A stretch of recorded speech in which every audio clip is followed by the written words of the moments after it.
But साहब, सबसे पहले तो मुबारकबाद, being a Pakistani cricket fan हमें तो खुशी होती है, लेकिन जो एक्स क्रिकेटर होते हैं और जो क्रिकेटर होते हैं उनकी खुशी एक अलग होती है, क्योंकि जीत का मजा वो ज्यादा बेहतर तौर पर फील कर सकते हैं। तो 44 महीने का ये गैप था, वो उसके बाद ये जीत मिली है, क्या कहेंगे, किस तरह से सम अप करेंगे इस टेस्ट मैच को? देखिए, सबसे पहले तो बहुत ही इंतहाई खुशी की बात है कि आप मैच जीते हैं और बड़े अरसे के बाद जीते हैं। लेकिन एट द सेम टाइम अगर एनालाइज किया जाए कि ये 44 महीने क्यों गुजरे इस तरह, क्यों हम इस दौरान जीत नहीं सके, तो असल चीज तो यह है कि इसका जायजा हम लें। और इसमें ये 44 महीने जो रखी है आपने जीत, मतलब उन लोगों को, कौन लोग जिम्मेदार है जिनकी वजह से ऐसा हुआ है। था ऐसा इस पिच के अंदर जो किसी क्यूरेटर को बनानी नहीं आती थी, जिसके लिए एक पुराने क्रिकेटर ने आके कहा कि ऐसे करो तो पिच तैयार होगी। और ये प्लेयर्स भी कोई यंगस्टर नहीं है, प्लेयर भी वही हैं जो कई सालों से डोमेस्टिक का हिस्सा है और टेस्ट मैच क्रिकेट में परफॉर्म करते आ रहे हैं। तो नुमान अली को देखिए, 7 आउट किए थे उन्होंने, 14 माह पहले जो टेस्ट खेला था और आज फिर खेला, फिर 7 आउट किए सेकंड इनिंग्स में। तो बीच वाले जो 14 माह थे, क्यों स्पिनर्स की तरफ नहीं देखा गया, क्यों उनके लिए ट्रैक्स नहीं बनाए गए, क्यों आपने ऑस्ट्रेलिया के खिलाफ बैटिंग पिचेस बनाई, इंग्लैंड के खिलाफ बैटिंग पिचेस बनाई, आप सीरीज हारते रहे लेकिन आपने पिचेस नहीं बनाई। और आप हमेशा ही कहते रहे कि पाकिस्तान की मिट्टी ऐसी है, आपको बाहर से लानी पड़ेगी, विकेट्स में ऐसा बाउंस नहीं है, ये नहीं है, वो नहीं है। उन्हीं पिचेस को ड्राई छोड़ा है, उन्हीं पिचेस से टर्न मिला है और 3 दिन के अंदर आप टेस्ट मैच जीत गए हैं इनसाइड 4 डेज।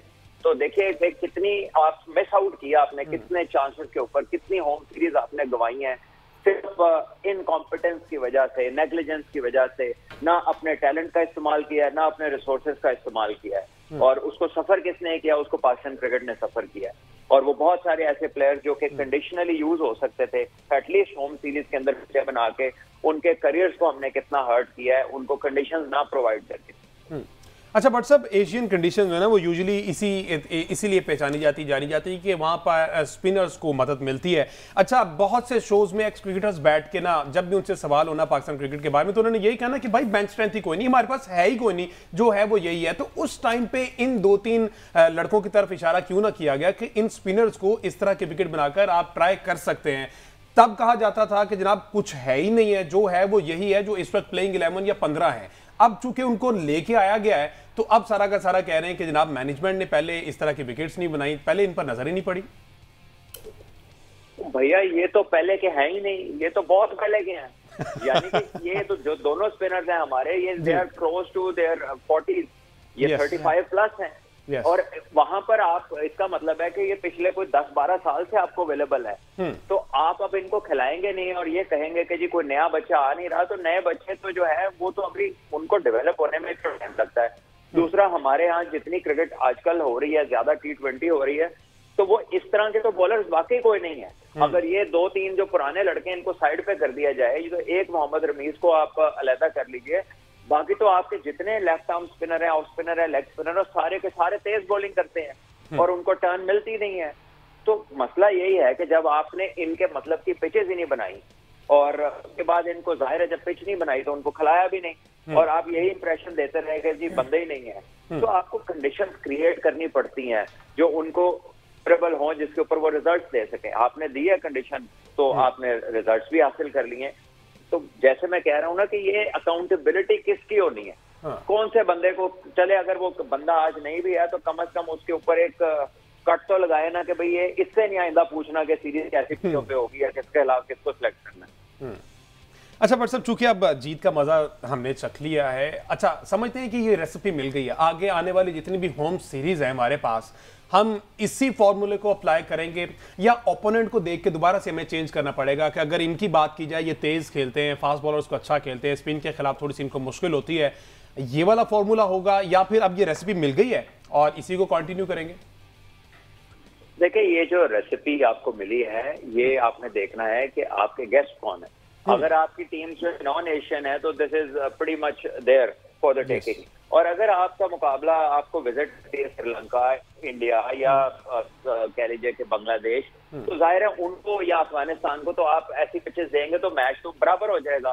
तो उसके लिए आप डिफरेंटली सोच सकते हैं कि आपके अपने रिसोर्सेज क्या है, क्योंकि जब आपने दूसरी टीम के लिए अगर स्पिन पिच नहीं बनानी तो आपने ये देखना है कि आपका बॉलिंग अटैक फास्ट बॉलिंग का बेहतर है या उनका बेहतर है। तो आपने नोटिस करना है ऑपोजिशन अपने रिसोर्सेज को कि आप किस तरह वेल प्लेस्ड हैं और वो डिसीजन आपने लेना है। तो वन साइज फिट्स ऑल कभी भी नहीं होता किसी एक के लिए भी, लेकिन एटलीस्ट नॉन एशियन टीम जो है तो स्पिनर से अगेंस्ट हमेशा स्ट्रगल करती आई है, और ये चीज पाकिस्तान ने बड़ी मिस आउट की है और खुद की है, किसी ने नहीं करवाई, ये खुद गलती करके। तो अब एहसास हुआ होगा आज की जीत के बाद कि यार ये हम क्या कर बैठे इतना अच्छा। अच्छा सलमान भाई, शान मसूद ने आज प्रेस कॉन्फ्रेंस की है और उन्होंने कहा है कि जी एक प्रोसेस का हिस्सा है, तो आपको लगता है कि ये जो जीत है एक प्रोसेस का हिस्सा है? दूसरा, अगला मैच जो है वो रावलपिंडी में, और रावलपिंडी मशहूर है कि वहाँ पर रन्स के अंबार लगते हैं, PSL में भी देखा है। तो क्या समझते हैं वहाँ पे ये एक हफ्ता 6 दिन है टेस्ट मैच शुरू होने में, तो वहाँ पे स्पिनिंग विकेट बनाई जा सकती है 6 दिनों में? देखिए बनाई तो जा सकती है, जाहिर है रावलपिंडी का थोड़ा सा कह लीजिए कि वो डिफरेंट जगह है और वहाँ पहाड़ हैं तो सॉइल थोड़ा सा हार्ड होता है, तो शायद उसमें आपको थोड़ी मेहनत ज्यादा करनी पड़े। बट द पॉइंट इज कि मुझे नहीं मालूम शान ने किस कॉन्टेक्स्ट में बात की है कि प्रोसेस ऐसा है, क्योंकि अगर उनका प्रोसेस चलता रहता तो ये तो स्पिनर कहीं नजर ही नहीं आ रहे थे, ना ये वाली पिच होनी थी। तो ये तो एक डिफरेंट प्रोसेस फॉलो हुआ है और राइटली इसको फॉलो हुआ है, एक डिफरेंट आइडिया एग्जीक्यूट किया गया है। और मेरा ख्याल है कि इसका क्रेडिट तो आपको आके जावेद साहब को देना पड़ेगा, क्योंकि उन्होंने आके ये इनिशिएट किया और साथ उनकी जो टीम थी, वरना तो हमें कोई चांस नजर नहीं आता था। हम तो कई सालों से यही सुनते आ रहे थे कि पाकिस्तान में पिच बनती ही नहीं है। तो अभी भी वो साहब कहीं ना कहीं माइक पकड़ के खड़े होंगे ग्राउंड में, मेरा ख्याल है उनसे पूछना चाहिए कि जी क्या आप पाकिस्तान में ही हैं या कहीं और फील कर रहे हैं ऐसी पिच को देख के। तो इसमें हमने मैं जो भट्ट साहब ने इससे पहले बात की है स्पिनर्स को तैयार करने वाली, मैं उसमें अगर एक चीज़ ऐड करता चलूँ कि स्पिनर्स को तैयार करने का जो प्रोसेस होता है उसमें कितना हम लैग कर रहे हैं। देखिए भट्ट साहब ने इस तरह से कहा कि 38 साल के अब हो गए हैं Nauman Ali, 115 first class match वो खेल चुके हैं, 400 के करीब उनकी फर्स्ट क्लास विकेट्स हैं, और इनका डेब्यू जो है वो 2021 में आकर हुआ है। सिर्फ 3 साल पहले जब डेब्यू हुआ उस वक्त भी 34-35 साल के हो चुके थे।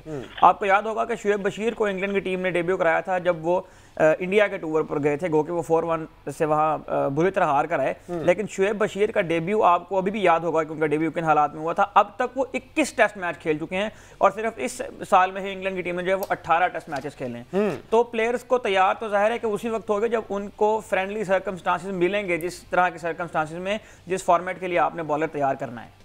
बिल्कुल, और ये सारी सूरत हाल। अच्छा बट साहब, इससे कबल आपने आकिब जावेद साहब की बात करें तो डेफिनेटली क्रेडिट तो उनको जाता है कि उन्होंने ये आइडिया फ्लोट किया, और खबरें यही कि उन्होंने स्टैंड लिया। पूरी कमेटी एक तरफ, आकिब जावेद साहब एक तरफ थे। उन्होंने कहा कि भाई इसकी जिम्मेदारी मैं लूंगा, हारते हैं तो भी मेरी, तो फिर जीत का क्रेडिट मुझे देना चाहिए, तो उनको डेफिनेटली देना तो चाहिए। तो आप समझते हैं कि ये केस स्टडी है जो इससे खबर PCB में आए, अपना टाइम पीरियड गुजारा, पैसे कमाए और चले गए, क्रिकेट के बारे में कुछ नहीं सोचा, तो right person for the right job आप समझते हैं फिर यही एक मिल गए हमारे पास ये अनमोल रतन? देखें, मेरिट पे काम करना चाहिए। कॉम्पिटेंस की बात करें, एक चीज होती है कि आप किसी को लगा देते हैं, दूसरी चीज होती है कि आप किसी को लगाए रखते हैं और सिर्फ उसकी सीट और उसका डायरेक्शन बदलते हैं। काम वही बंदा कर रहा होता है और वो कहीं काम का काम नहीं कर रहा होता, यानी उसका कोई काम आपके काम नहीं आ रहा होता, आपको रिजल्ट नहीं दे रहा होता।